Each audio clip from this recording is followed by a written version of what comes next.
The dust hadn't even settled from the stallion's last rear when Colton Reyes turned to look at the woman standing beside the corral fence, her traveling dress still creased from 3 days on a stagecoach, and asked the question that would decide everything. "Can you break a wild horse?" He didn't mean it as an insult, though it landed like one. He meant it the way a man asks a question he already believes has a certain answer, the kind of question that carries its own conclusion folded up inside it like a knife in a boot. Evelyn Hartley did not answer right away.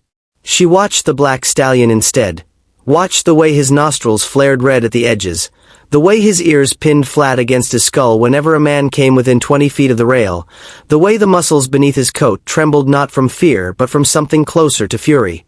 She had been in the Wyoming Territory for exactly 4 hours, married to a man she had met twice before this morning, and already she understood that everyone on the Broken Wheel Ranch was waiting to see her fail.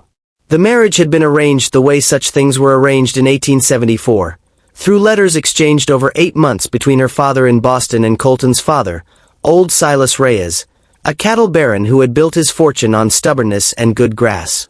Evelyn had not chosen this life so much as accepted it, the way one accepts weather. Her father's shipping business had collapsed after the panic, and a daughter who could marry well was worth more to the family ledger than a daughter who could paint watercolors and recite Tennyson, which was the only inheritance her mother had left her. She had expected difficulty. She had not expected, on her very first afternoon, to be standing in a corral of packed dirt and horse dung while 6 ranch hands leaned on the fence rails with their arms crossed, waiting to watch her husband's new wife embarrass herself. The stallion's name, she would learn, was Diablo, though nobody said the name without a kind of reverence usually reserved for weather systems or acts of God. He had been caught 18 months earlier in the Red Rock country to the west, one of a small band of Mustangs that had never known a rope, and in that time he had thrown or crippled 4 men who called themselves horsebreakers, men who had broken plenty of horses before and never met one like him. The ranch hands called him unbreakable. Old Silas, who had spent $40,000 trying to prove them wrong, called him a waste of good pasture and had been threatening for weeks to have him shot, because a stallion that could not be ridden was worth less than the bullet it would take to put him down, at least in terms a rancher could understand. "I asked you a question," Colton said again, and Evelyn heard, beneath the challenge, something she suspected he did not intend her to hear, a kind of desperation. He needed this horse broken. Not for pride, though pride was certainly part of it, but because Silas had told his son plainly that a rancher who couldn't master his own stock had no business inheriting 80,000 acres, and Colton, 30 years old and still living in the shadow of a father who measured worth in bent horses and broken men, could not afford another failure. Evelyn did not know this yet, not the whole of it, but she could read a man's shoulders the way other women read faces, and Colton Reyes carried his shoulders like a man expecting to be struck. "I grew up around horses," she said finally, which was true, though not in the way anyone standing at that fence would have guessed. Her grandfather had kept a stable in the Berkshires, not for cattle work but for the sheer love of the animals, and Evelyn had spent every summer of her childhood there, away from her mother's illness and her father's ledgers, learning things from an old groom named Amos that no finishing school in Boston would have approved of. Amos had not believed in breaking horses. He had believed in something he called gentling, a word that made the ranch hand snort when she used it later that evening, but which had taught her, at 9 years old, that a horse driven mad by fear does not need force. It needs time and patience, and a human being willing to sit very still and let the animal decide, on its own, that the world might not be an enemy after all.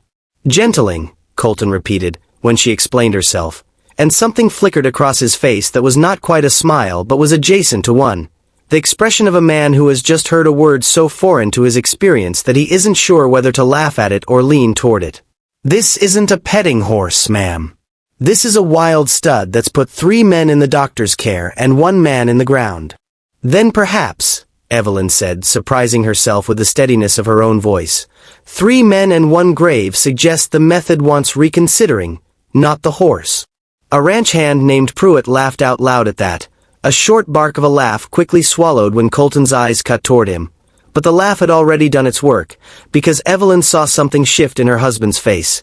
Not agreement exactly, but the crack of a door left slightly ajar. Silas Reyes, watching from the porch of the main house with a glass of whiskey already in his hand though it was not yet noon, called down that the girl talked pretty for someone who'd probably never smelled real horse sweat in her life, and the hands laughed again, and Evelyn felt the old, familiar heat rise in her chest, the one she had felt every time a Boston matron looked at her paintbrushes and called them a charming little hobby. She turned to Colton and said, "Give me until sundown. If I haven't so much as touched him by the time the sun goes down behind that ridge, I'll admit I was wrong, and you can do with him whatever your father wishes." It was, she knew even as she said it, a reckless wager, the kind of thing her mother would have called unladylike and her father would have called financially imprudent, since a woman's word carried weight in a marriage negotiated the way this one had been. But she had seen something in the stallion's eye in the moment before he reared, something she recognized, a wildness that was not madness but grief.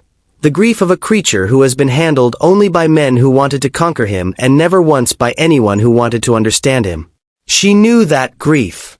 She had been carrying a smaller version of it in her own chest since the stagecoach pulled away from the rail station in Cheyenne and left her, for all practical purposes, a stranger in a strange country with a stranger for a husband. Colton studied her for a long moment, and then he did something that surprised the hands more than her declaration had.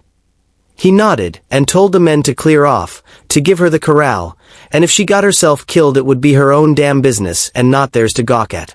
It was not gallantry, not exactly.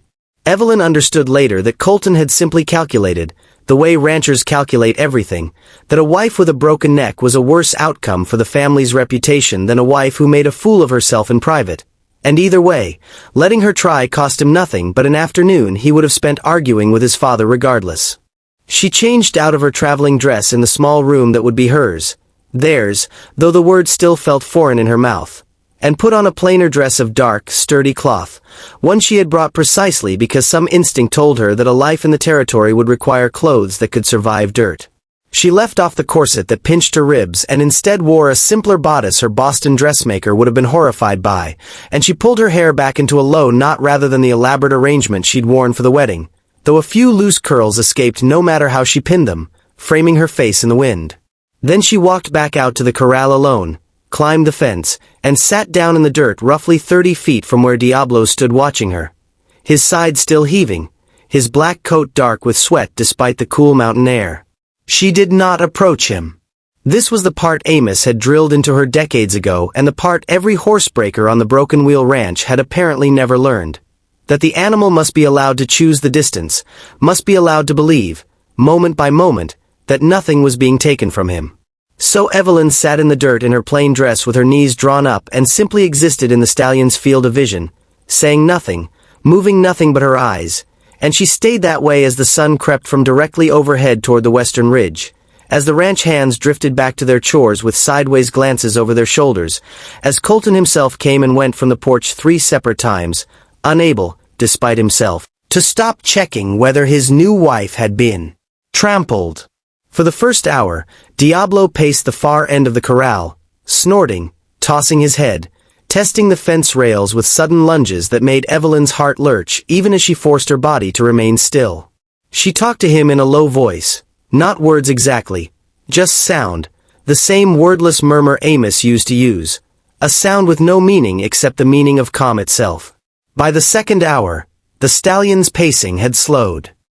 He still would not come near her, but he had begun to graze in patches, tearing at the sparse grass along the fence line, glancing at her every few seconds, the way a man glances at a stranger he isn't sure he trusts but is beginning to suspect isn't a threat. It was during the third hour that Colton came out and sat on the top rail of the fence, not close to Evelyn but not far either, and watched without speaking. She was aware of him there, the weight of his attention different from his father's, less a judgment than a question, and she found herself, despite everything, glad of the company even in silence.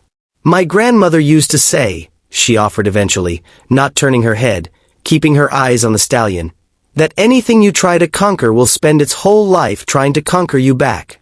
But anything you earn will spend its whole life standing beside you." Colton did not answer for a long moment. Then he said quietly, in a voice that carried none of the swagger he'd used that morning, "My father's never earned anything in his life. He's only ever taken it." It was the first true thing he had said to her since she stepped off the stagecoach, and Evelyn understood, in that moment, that the stallion in the corral was not the only wild thing on the Broken Wheel Ranch that had been handled wrong by men who mistook force for strength. By the 4th hour, Diablo had drifted close enough that Evelyn could hear his breathing settle into something rhythmic and slow. She had not moved from her spot in the dirt, though her legs had long since gone stiff and her dress was thoroughly ruined with dust. She began then the next part of what Amos had taught her, not reaching toward the horse, never reaching, but instead beginning to hum, low and tuneless, a sound she let rise and fall like breath itself, and slowly, so slowly that she almost didn't trust her own eyes, Diablo took one step closer. Then another. His ears, which had been pinned flat for a year and a half, flicked forward, uncertain, listening.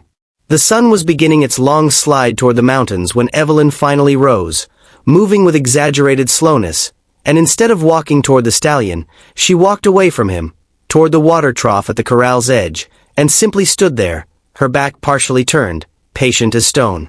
It was the oldest trick in Amos's whole quiet philosophy. A horse who has spent his life being chased will not trust anyone who chases him. But a horse is a herd animal at his core, and a herd animal cannot bear, for very long, to be left alone by another creature who seems entirely unconcerned with him. Evelyn counted her own heartbeats and did not turn around, though every instinct in her screamed to watch the 1,200-pound animal at her back, and she heard, after what felt like an eternity but was likely only a few minutes, the soft, unmistakable sound of hooves in dust, moving toward her.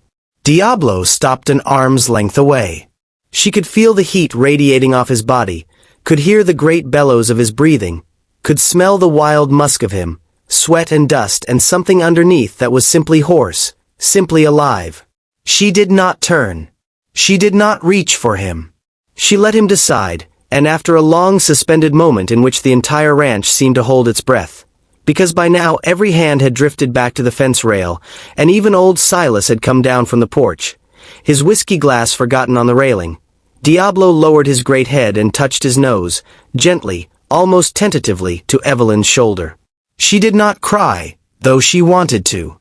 She turned, slowly, and raised her hand, not to grab him, not to control him, but simply to rest her palm against the velvet of his nose, and the stallion who had crippled 4 men and made a small fortune's worth of trouble for the Reyes family stood perfectly still and let her.